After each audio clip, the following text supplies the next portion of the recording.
Denise Butchko here with Tim Higby from Closet Works, and we are going to share some great design insights about a laundry room makeover from a previous client of Tim's that had a lot of parameters to go along with it. So Tim, welcome. How are you? Thank you, Denise. I'm well. Thank you very much. Good. This project was really turned out to be pretty exciting. It was a large laundry room, but there needed to be three functions. It needed to be a laundry room, number one.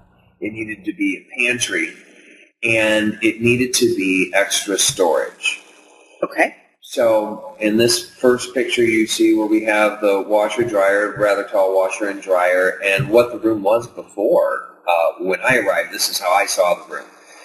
It basically had a hutch in the back corner, a refrigerator. I think there had been a table in there at one time. So it was just completely unused space. And there's the steamer over there. I think there was, like I said, I didn't think there was a table. And so they weren't using the space very well.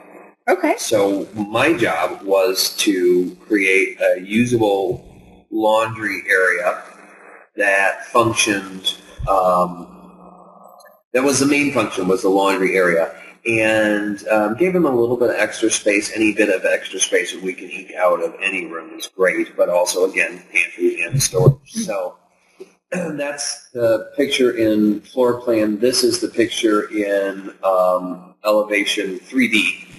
Up at the top left, you can see the cabinets that I did over the washer and dryer. Oh, right here? Yep. Correct. Okay, cool.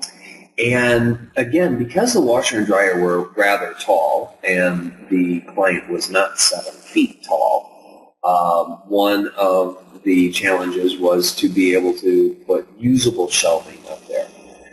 When we do suspended shelving, we want to usually stop. There's a good picture of how that came out. We usually want to stop at 18 inches deep. With 18 inches deep, I wanted to add a few extra structural elements so that it would stand. But I needed to get those cabinets out to the client. I needed them to be forward so that the reach wasn't so right, because you have the front load washer and dryer. They're really tall, and they're really deep. They are. So God bless the old-fashioned washer and dryers where we used to be able to put hanging and shelves easily above them. Yep. This is really a challenging scenario that's very common now because everybody's getting these. How did you? It looks great. You made the shelves deeper. Correct. How did you know that she was going to be able to still access them? I don't think I would be able to. We mimed it out. I do a lot of miming when I do my projects. I like to have the client present, and I like to see what their reach is, because designing this for me and how I could reach it, and if that accessibility was great for me, doesn't matter. This is not my laundry room. This is the client's laundry room, and I needed to make sure that she could reach this. Awesome. So, and then basically from left to right, I did the cabinets over the washer and dryer. Okay. The next slide will show the other side of the room in the corner where I have the pantry, and then there's the folding station, which is right across from the washer and dryer. Folding station, I love that. What a great idea. The folding station, because we wanted to utilize the room for storage as much as possible, I needed to create a little bit more counter space. I needed to be able to create more storage space, but storage space that was accessible when you had the counter space pulled out. So both of these spaces can pull out at the same time. Here I have a pull-out shelf at the bottom with a little lip around it so that the items won't fall right out. This right here? Correct. Okay.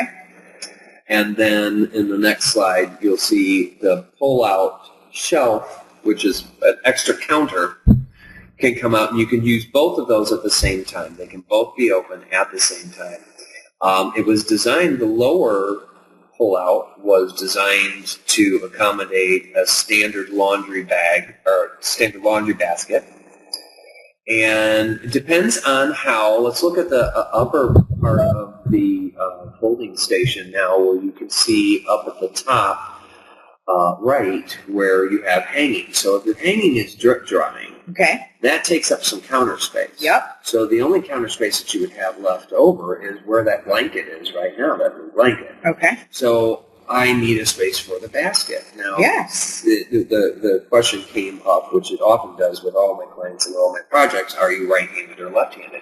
Would you have the basket there and the folding there in the corner, or would you have it in the next slide where you would have the basket there and folding on the extra counter space that I've given? Got it. So very good thinking. You know, we had to be clever. We had to be clever because we had a lot of, it was a lot of space. We had a lot of space to work with, but we wanted to make sure that we utilized it properly. And I think that this came out really, really well. This is awesome. So you've got hanging here, then you can pull this out. You can put this for the laundry basket or other storage. This is great. So you can store a laundry basket on the bottom. You can store your blankets on the bottom once you're done with them. There's a lot of deep, tall storage there. And then the basket goes into its own little compartment. Oh, so you made that to accommodate that. Yeah, there's a space for everything. There's a space for everything in this laundry room. I think that was a Closet Works tagline at one time. Oh, was it? Really? Can you imagine? Yes. What a great thing. So it looks like you really put a lot of energy into working with her. And as you said, is she left-handed, right-handed? How does she fold? Where does she want to hang? This is so great. Now you've got, it looks like some corner shelves there. Well, yeah, the cabinets here that are next to the folding station are just more storage that we are using for the laundry part of this design. Because what we're doing is, again, if we're doing laundry, if we're doing storage, and we're doing pantry, you don't necessarily want your pantry foods next to your laundry soaps. Right. So the cabinets were very specific, and they were kept separate from one another. So the upper cabinet there, in the next slide, you'll see when you open that door, you know, just more room for storage of, you know, the bounce and the fabric softeners. Next to that, the taller cabinet at the bottom, at the bottom we have one of the Closet Works baskets. They use a lot of rags in the house. The client wanted a place for rags. Specifically, it didn't have anything to do, wasn't getting involved with the laundry. I need a rag basket. Got it. Boom, rag basket and shelving above for, again, more laundry items or more storage. Cool. Next to that, ooh, yeah, we have the pantry proper, the pantry cabinet proper. Okay. Where I have, again, 3 pullouts at varying heights. So you can put taller items at the bottom. You know, the idea, what seems to be going on right now in cabinetry anyway, is back in the day, we would have to get on our hands and knees and crawl under a counter to get back into the back of a cabinet. Yes. Now we're making the cabinet come to us. Excellent. That's what pullouts are all about. So I'm a big, huge fan of the pullouts. Anywhere I can do a pullout, I'm going to do a pullout. Yeah. Tray dividers above and more storage above that. The client does a lot of entertaining.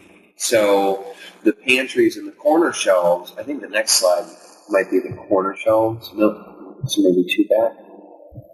1 back. Well, there you can see them in the corner. No, I think we had another shot. Was it early on? Maybe. Well, everybody's just loving all of it. There we go. Ta-da! So the corner shelves themselves, what we decided to do, we have put doors on everything, but at corner shelves, you want to be careful when you get into a corner situation how you handle doors.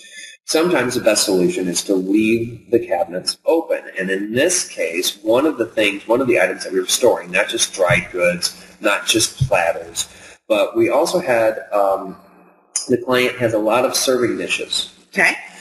So the soup tureen, chafing dish, lots of lovely platters that you could leave out, the service. Again, she has a lot of dinner parties, so there was a lot of room for services for the baskets, for the, again, soup tureens. You can even put a mix master on the bottom for support, and because of weight, you want to put it on the bottom shelf. Yes. In this corner cabinet, we have proper corner shelves that are adjustable. So what do you mean by a proper corner shelf? A proper corner shelf, the shelf itself is one piece L-shaped. Okay. And that gives you all the adjustability because it's just like any other shelf on a pen. You can move it up, you can move it down, you can move it around. Excellent. Oftentimes you'll see in corner situations where they'll use doweled shelves. Yes. They're doweled together, and that limits your adjustability with the doweled shelves because they tend to be rocking. Oh, so you can't move them up and down as easily. Correct. Ah, very good. And okay. it was very important because there's different size things going in these corner shelves, so it was necessary to do proper corner shelves. Excellent. I'm also seeing, Tim, here that you've got this really nice detail of this horizontal line here. Thank you for noticing. Oh, it's beautiful. I love it. I love the symmetry of all of this. Like, that's really good thinking. How that came into play is when you do a tall door, when you do a tall cabinet and it has tall doors, sometimes you want to do actually 2 doors per cabinet and dowel those doors together. So you have, for example, in that tall cabinet, you have what appears to be an upper door and a lower door, and they're doweled together so that they open as one door. What the line that I did was, I like to keep a line. I like to keep a clean look. I like to keep symmetry. So the upper cabinet, the one little upper cabinet above the folding station, was the determining factor as to where the line was going to be in these doors.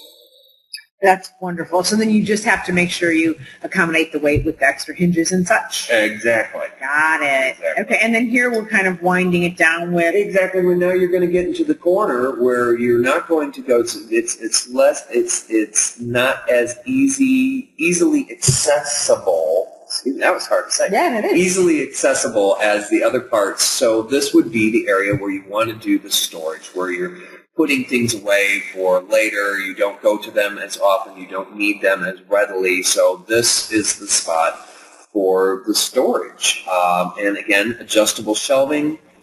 You can move it around. It's got doors on it. You can put it in bins, whatever you're putting in there, that we put in the corner next to the laundry. And what am I seeing tucked right here by this washing machine, Mr. Tim Higby? Well, I have to be clever. You have to be I clever. have to be Please clever. be clever. And the client needed a place for the stepladder. Yeah. So I made the cabinets just a little bit extra space and width, so that I could slide a stepladder in between the exterior panel and the washer dryer.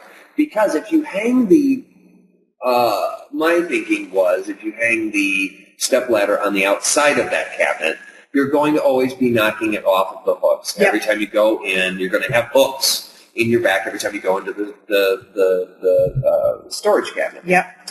So that is brilliant. I think on the next shot, yeah, there it is again. So look at that. Yeah, the exterior panel, it was beautiful. The exterior panel goes all the way to floor, so that part of the system was floor based because I made those cabinets extra deep, so I had to floor base that side.